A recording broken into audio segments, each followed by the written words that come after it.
Hey guys, Lenny here from Adapt Movement Plus, based out of Think Fitness Bulimba. Today we're just going to be going through the RDL with Dan the Man. So first we're going to start the bar at the hips.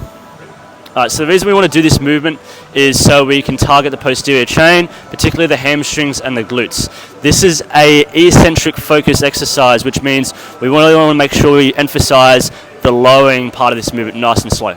Okay, so first things first, we want loosey-goosey knees, so nice soft knees.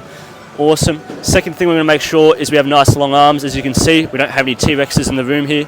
And the third one is we're pushing the butt back as far as we can, trying to shut a car door behind us. Okay, so we're not trying to reach to the floor.